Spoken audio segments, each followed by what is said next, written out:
안녕하세요. 크립토TV입니다. 이번 시간에는 크립토 가격이 최근에 뭐 반등을 할 것처럼 하다가 계속 조정을 받고 있는데요.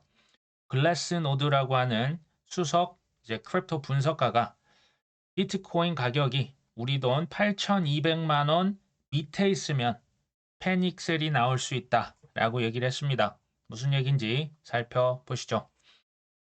5월 2일자인데요. 이더리움 재단 추정 주소에서 이더리움을 팔았다라고 나옵니다. 근데 이제 29만 개의 이더리움인지 알았더니 그렇진 않고요. 29만 달러입니다. 자, 이 똑같은 뉴스를 보시고도 이더리움 재단에서 이더리움을 팔았다? 이거 심각한 거 아니야? 라고 생각하실 수도 있겠지만 어떤 한편으로는 이거 계산을 해보니까 한 3억 7천만 원 정도 이더리움 판 거거든요. 뭐 그렇게 많이 팔았다고 볼 수는 없는 가격이죠.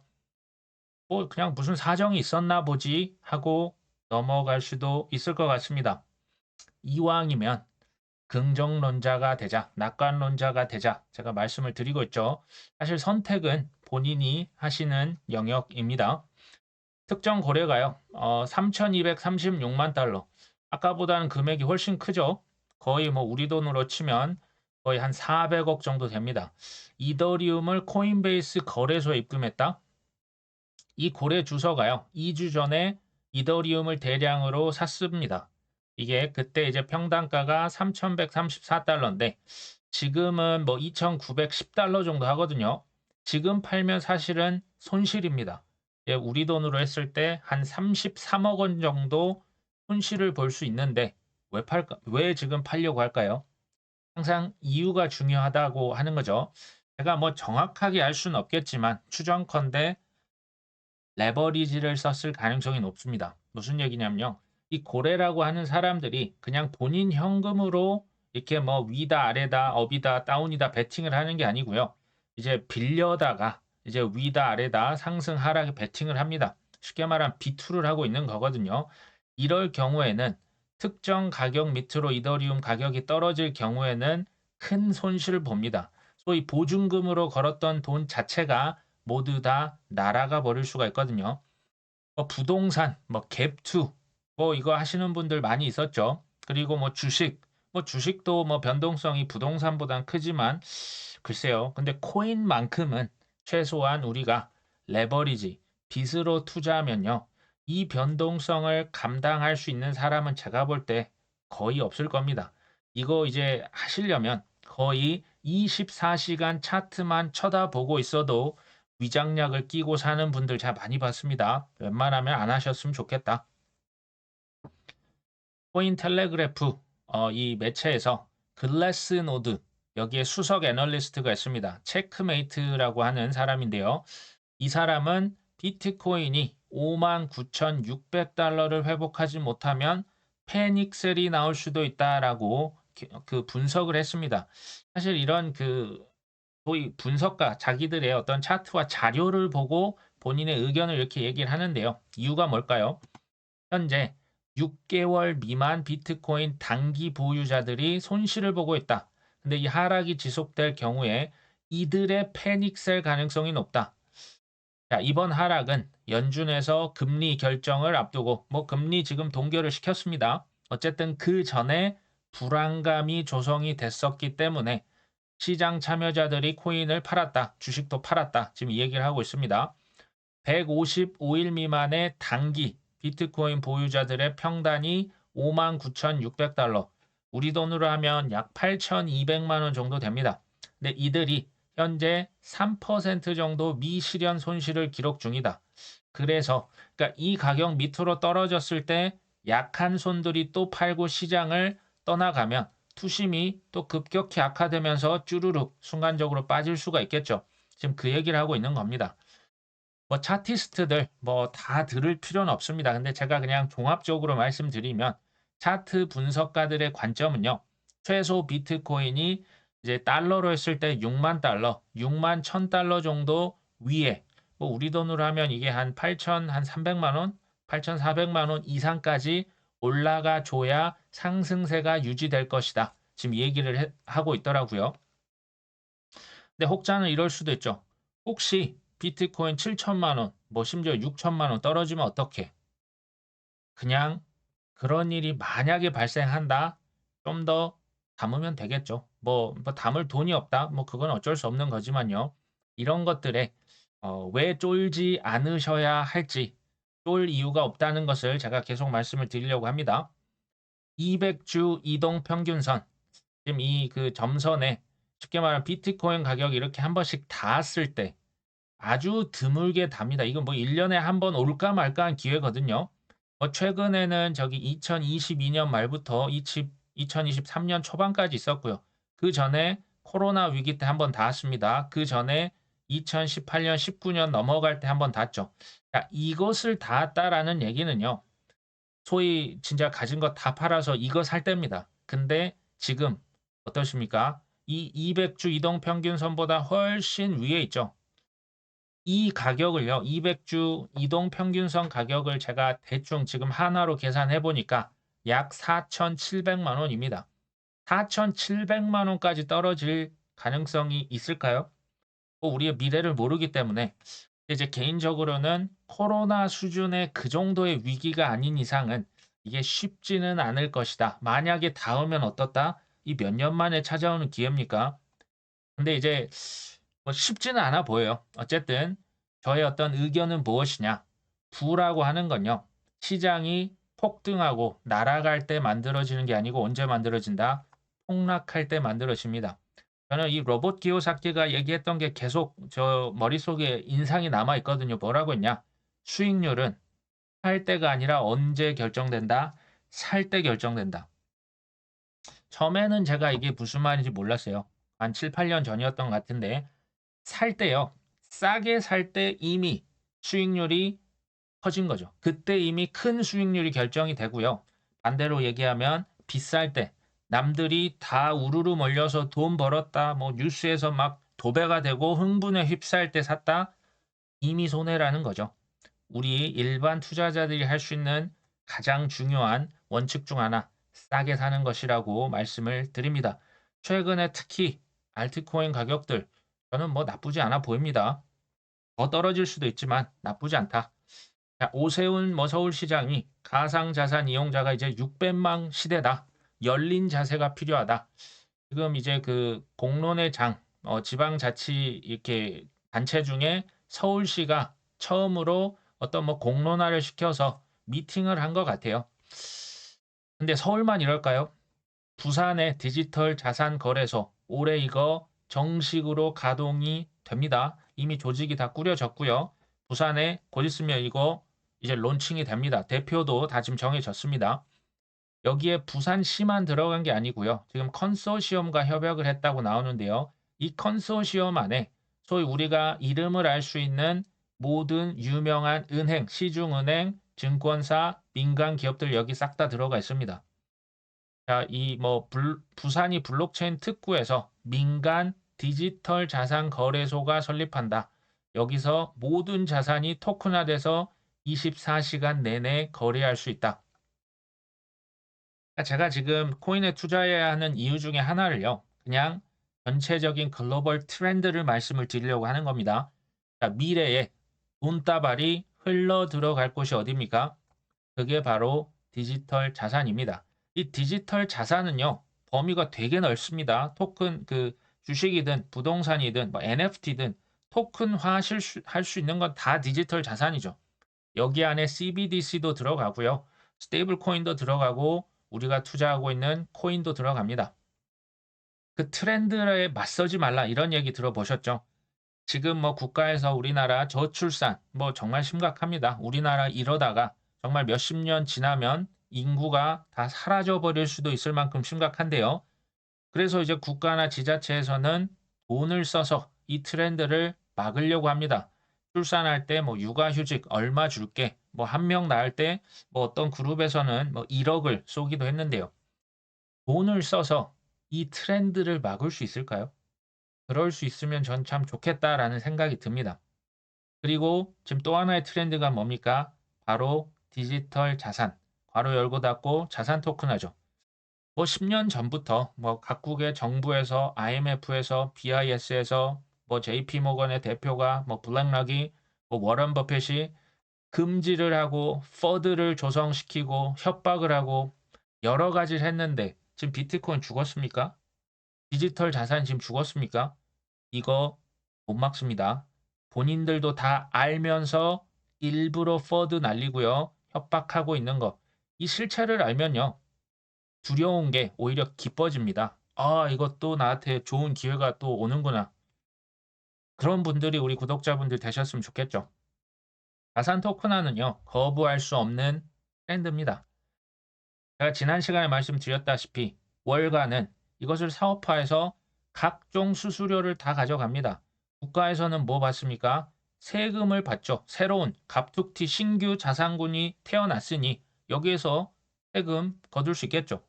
자, 일반인도 혜택을 아주 많이 받습니다. 뭐 투자뿐만이 아니고요. 뭐 송금을 할 때 각종 뭐 거래 수수료, 신용카드 수수료, 뭐 정산할 때 걸리는 시간들 훨씬 짧아지겠죠. 근데 제가 여기서 말씀드리려고 하는 거는 뭐 CBDC의 세계 이거 곧 옵니다. 그리고 비트코인, 이더리움, 현물 ETF 지금 승인이 됐지 않습니까? 이미 됐습니다. 뭐 이더리움은 나중에 되겠죠. 자산 토큰화, 블랙락이 끌고 가면 이거 삽시간에 전 세계 퍼집니다. 근데 여기에 핵심은 뭐냐면요. 전 세계 모든 것, everything on blockchain 이게 핵심입니다. 모든 것을 지금 어디 위에서 올려놓고 있습니까? 블록체인 위에 올려놓는 거죠. 제가 이걸요. 쉽게 말씀을 드리기 위해서 그들의 항상 진짜 그 우선순위가 뭐다? 돈이 아닙니다. 돈을 통해서 뭘 한다? 전 세계를 통제하는 거죠. 돈도 수단 중에 하나입니다. 과거 예전에 우리 그 종이돈의 시대 때는 우리 뭐 예전에 뭐 정치들 뭐 기업인들이 서로 뭐 부패에 휩싸였을 때 뭐 사과 박스에다가 현찰로 막 이렇게 몰래 갖다 줬던 거 기억나십니까? 그때는요. 이게 뭐 돈 세탁을 하고 또 뭐 지하 경제 이게 현금이 종이로 돼 있기 때문에 이게 추적이 쉽지가 않습니다. 반대로 통제가 쉽지가 않은 겁니다. 근데 이제 디지털 머니로 이 돈이 점점 변하면 어떻게 될까요? 통제가 너무나 쉬워집니다. 제가 아까 블록체인 말씀드렸죠. 블록체인은요. 기본적으로 그 위에 올라간 돈은요. 블록체인을 통해서 프로그래밍이 가능합니다. 무슨 얘기입니까? 마음대로 할 수가 있습니다. 물론 이게 퍼블릭 블록체인과 같은 경우는 블록체인 자체를 어떻게 통제할 수는 없어요. 근데 그 접점에 서 있는 우리 코인으로 치면 그래서 거래소를 기소하는 겁니다. 서클 뭐 이런 그 스테이블 코인 테더와 같은 회사를 공격하는 겁니다. 바이낸스도 그래서 공격을 받고 있죠. 이게 이제 지난번 우리 그 코로나 당시에 코로나가 없었으면 디지털 혁신의 속도가 이렇게 빨라질 수 있었을까요?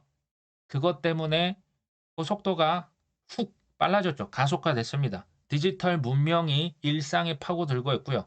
디지털 화폐의 시대가 한 5년은 더 앞당겨졌을 것이다. 이런 분석이 있습니다.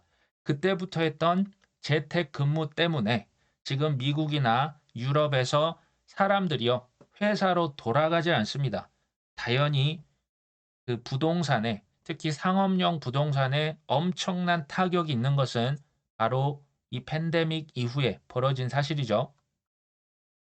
저는 미래가 꼭 이럴 거라는 건 아닌데요. 한번 가정을 저는 이제 상상을 해보는 겁니다. 전 낙관론자지만 현실을 무시하지 않습니다. 향후에 만약에 팬데믹 시즌 2가 한번 나온다고 생각을 해보십시오. 만약에 나온다면 그때는 정말로 우리 모두 메타버스 안으로 쏙 들어가지 않을까요? 전 그런 생각을 한번 해봅니다. 이게 조금 디스토피안적인 뷰를 갖고 있는데요. 이게 의도를 했냐? 뭐 이게 뭐 우연이냐? 그게 넌 중요하다고 보진 않습니다. 진짜 중요한 건 뭡니까? 그 방향으로 가고 있다라고 하는 사실이 중요합니다. 제가 지금 코인을 거의 10년 이상 하고 있죠. 블랙락 뭐 저기 현물 ETF 비트코인 됐지 않습니까? 이거 우리가 와 좋아했는데요. 사실은 이게 탈중앙화로부터 시작을 했던 비트코인이 핵중앙화의 길로 가는 겁니다. 이게 통제가 손쉬워진 그 어떤 그 기념비적인 사건이 현물 ETF라 보시면 됩니다. 물론 블랙락에 투자한 사람들은 일반 투자자고 기관 투자자입니다. 근데 그 관리를 누가 합니까? 그 관리에 대한 규제는 누가 만듭니까? 정부에서 만들겠죠. 한번 가만 생각해 보시면 페이스북에서 왜 그토록 수많은 돈을 써서 욕을 먹어가면서까지 회사명을 메타로 바꾸고 메타버스에 올인을 했을까요? 그리고 뭐 자산 토큰이나 CBDC 스테이블 코인이요. 가만 보시면 이게 결국 통제가 더 쉬워집니다. 이게 이제 블랙록 뭐 그 자산 토큰이나 모든 것을 블록체인 위에 놓으면요. 아날로그 서로 각계 전투할 때보다 훨씬 이게 쉬워지거든요. 투명하게 뻔히 들여다볼 수 있는 거죠. 그리고 한번 생각해 보십시오. SEC에서 예전에 비트코인 ETF 이거 승인을 해줬을 때 현금으로 정산할 것이냐, 현물로 정산할 것이냐, 이 기억나십니까? SEC에서는 비트코인 이거 무조건 현금, 그러니까 달러로만 정산해라. 이렇게 얘기했습니다. 근데 이게 뭘 의미하는지 한번 생각해 보시면요. 이제 일반 투자자들에게 나 비트코인 현물 ETF니까 나 이거 투자했고 이제 나중에 찾을 때 비트코인으로 돌려주세요가 안 되는 겁니다. 무슨 얘기입니까? 너한테 비트코인만큼은 못 줘. 너는 달러나 가져.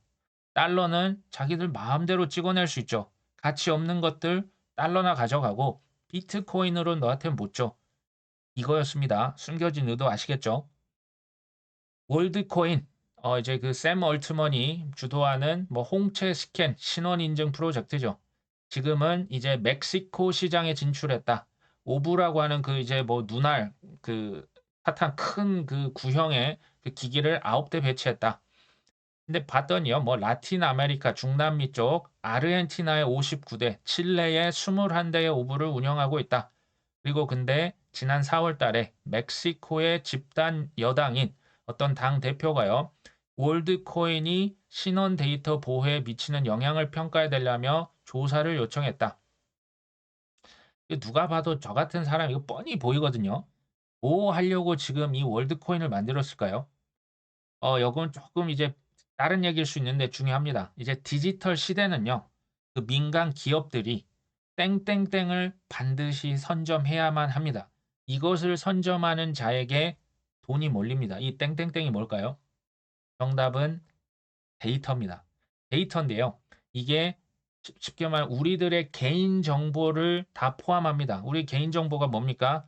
우리의 바이오, 우리의 뭐 홍채, 뭐 지문, 우리가 돈을 어디에 얼마나 쓰는지, 소비, 생활 패턴, 잠을 몇 시간 자는지, 병력이 뭐가 있는지, 어디 유전병으로 무엇을 갖고 있는지, 이것을 뭐 말은 뭐 잘 관리한다고 하지만 글쎄요. 민간 기업에게 뭐 고양이한테 생선을 맡기는 격이죠. 왜 데이터일까요? 심지어 인공지능 AI 이제 많이 쓰이겠죠. 여기에서도 뭐가 제일 중요할까요? 양질의 데이터. 그러니까 산재한 데이터는 데이터로서 가치가 없습니다. 이 데이터를 잘 분류해서 써먹기 쉽게 잘 이렇게 그 분류를 해야겠죠. 이게 핵심인데요. 이 데이터를 통해서 사업을 하겠죠. 아마존에서 뭐 합니까? 우리들 이제 뭐 우리보다 우리를 더 잘합니다. 우리가 딱 필요한 것들 눈앞에 팝업 창으로 띄워주면 우린 그거 클릭할 겁니다. 근데 이제 2030년까지요. CBDC를 비롯해서 디지털 시대가 아마도 자리매김을 할 것으로 예상을 하고 있습니다. 디지털 화폐의 시대 알겠습니다. 근데 디지털 아이디, DID라고 하거든요. 디지털 아이디는 이거 왜 필요할까요? 여러 가지 이유 있지만요. 제가 그냥 직관적으로 말씀을 드리면 디지털 세계에 우리 모두가 들어가니까 디지털 아이디가 필요하겠죠. 지금은 우리 뭐 운전면허증이다, 저 뭐 이렇게 주민등록증이다, 이거 근데 귀찮잖아요. 이제 지갑도 잘 안 들고 다니시지 않습니까? 그래서 지금 약간 과도기적인 상황이다. 운전면허증을 핸드폰에다 모바일에 집어넣는 겁니다. 지금 이게 과도기라 보시면 됩니다. 근데 나중 진짜 디지털 세계, 메타버스로 다 우리가 들어가면 이제 그런 피지컬한 물리적인 아이디가 필요 없겠죠. 이게요, 뭐 블랙락을 비롯한 세계 경제 포럼, 세계의 엘리트들이 그렇게 몰고 가고 있습니다. 디지털 세상이 되면 뭐 좋은 점 있겠죠. 굉장히 편할 겁니다. 나보다 나를 더 잘하는 플랫폼에서 알아서 뭔가를 유도해 줄 거거든요. 투명하겠죠. 이제 뻔히 보이는데 또 경제적 이익. 이제 뭐 지금 특정 정당에서 이제 돈을 막 이렇게 나눠준다고 하는데요. 정치인들은 이것을 쓰기가 너무너무나 좋아요. 돈 준다는데 뭐 싫어하는 사람 있습니까? 이게 이제 뭐 UBI라고 해서 기본소득으로까지 그 월드코인도 마찬가지죠. 이게 이제 연결이 다 될 겁니다. 근데요. 여기서는 제가 이제 트렌드를 말씀드리려고 하는 겁니다. 디지털로 점점 간다는 얘기는 반대로 오프라인의 세상이 더 약해진다는 걸 의미합니다. 최근 들어서 전 세계에 지진이 그렇게 많이 나고요. 뭐 전쟁도 나죠. 또 자연 재해들 그리고 뭐 팬데믹 뭐 질병 또 나올 수도 있는 거 아닙니까? 언제 어떤 식으로 닥칠지 뭐 지구 온난화 때문에 뭐 수면은 점점 올라갑니다. 제가 그러니까 오프라인의 중요성이 점점 낮아지고요. 디지털 세상, 디지털 화폐, 디지털 자산의 가치가 어떻게 될 것이다? 더 올라갈 수밖에 없는 거예요. 그래서 우리가 코인에 투자를 하고 있는 이유이기도 합니다. 코인텔레그래프에 따르면 미카엘 뭐 반데르포페 이 뭐 분석가입니다. 이 친구가 비트코인 도미넌스가 지금 정점에 달했을 것이다. 비트 비중이 지금 워낙 높다. 따라서 알트코인은 지금 좀 바닥일 것 같은데 라고 주장을 하는 거죠. 또 다른 분석가는 비트코인 도미넌스가 주요 지지선을 하방 이탈하고 있다. 지금 밑에 보시면 이 비트코인 점유율이 지금 밑으로 좀 이제 밑으로 빠졌다 이거죠. 그러면 알트코인이 반사이익을 가져갈 수 있다. 그리고 비트코인이 이렇게 떨어졌는데도 다수 알트코인들이 지금 잘 버티고 있다. 자, 이제 알트코인이 지금 바닥이고 곧 오를 것이다 라고 하는 사람도 있고요. 반대로 현재 투심이 악화되면 비트코인에 이제 사람들이 안전자산을 찾기 때문에 비트코인 집중이 되겠죠. 도미넌스가 더 올라가겠죠. 그러니까 알트는 망할 것이다. 자, 이런 의견도 있습니다. 뭐가 맞을까요? 사실 우리는 결과를 알 수는 없습니다. 근데 이제 뉴스나 이런 인플루언서들의 발언을 가만히 보시면요. 어떤 팩트에 대한 것보다는 의견이 많습니다. 나는 이렇게 생각한다. 오를 것이다. 떨어질 것이다. 왜냐면 하면서 뭐 각자 이유를 이렇게 대는 거죠.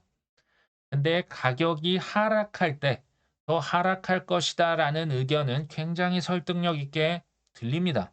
가격이 막 그냥 자고 일어나면 몇십 프로 오를 때는요. 더 상승할 것이다라는 의견이 또 좋게 들리는 거죠. 제가 그래서 계속 말씀드리는 게 이런 뉴스나 뭘 보실 때 말보다 의견보다 뭘 봐라? 행동만 보셔야 중심을 잘 잡으실 수가 있을 거예요. 타짜들 있지 않습니까? 아니면 야바이꾼이라고 합니까? 이렇게 막 뭐 공 같은 거 주사위 넣고 이렇게 막 손놀림 해가지고 맞추면 돈을 벌고 아니면 돈을 잃는 거. 우리가요. 그 야바이꾼들의 타짜들의 화려한 말이나 손놀림에 집중하면요. 우리는 그 주사위의 방향을 잃어버립니다. 우리는 뭘만 봐야 됩니까? 주사위만 보셔야죠. 실제 행동, 실제로 어떤 일을 했는지에 주목을 하셔야 우리의 믿음이 자라고요. 소중한 자산을 잃지 않을 수 있습니다. 자, 알트코인이 뭐 상승할 거냐, 하락할 것이냐. 저는요, 왜 이런 발언을 할까부터 한번 의심을 해볼 필요가 있다. 제 의견도 마찬가지입니다. 무조건 이걸 막 쏙쏙 받아들이시기보다는요, 얘는 왜 이런 생각을 할까? 무슨 근거로 할까? 스스로 의심을 한번 해보실 필요가 있다. 피터 시프라고 하는 사람은 지난 몇십 년간 뭘 팔았습니까? 금을 팔았죠. 제가 장담합니다. 이 피터 시프 굉장히 똑똑하고요. 비트코인의 파괴적인 혁신성을 누구보다 잘 압니다. 근데 왜 자꾸 비트코인 비난합니까? 자기는 금을 팔아야 되는데 사람들이 금 안 사고 비트코인 사니까. JP 모건의 회장, 여기서는 왜 예전부터 비트코인은 사기다, 뭐 사면 너희들 다 그 해고시켜 버리겠다. 뭐 최근에 또 이런 발언 계속 하지 않습니까? 왜 그럴까요? 사람들이 은행 안 쓰고 달러 안 쓰고 비트코인, 리플, 뭐 스텔라로 송금하면 JP 모건 은행의 미래가 어떻게 되겠습니까? 당연히 안 좋아지겠죠. 근데 비트코인 대리점 하고 있는 데가 어디다? JP 모건이죠.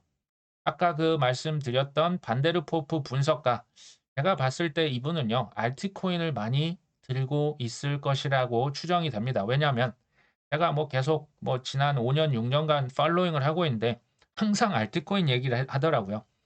결국 자기 입장에 유리한 의견, 이런 편향성을 항상 감안해서 들으셔야 된다. 결국 그 정보, 이 뉴스, 저 인플루언서, 저 유튜버 다 보시고요. 모든 것은 결국 누가 결정합니까? 자기 스스로 결정하고요. 그에 대한 책임은 누가 집니까? 자기 스스로 지는 거죠. 이거는 예외가 없습니다. 자, 크립토 TV 역시 마찬가지예요. 저는 굉장히 코인 친화적이고요. 코인 편향성이 있기 때문에 주의하실 필요가 있습니다.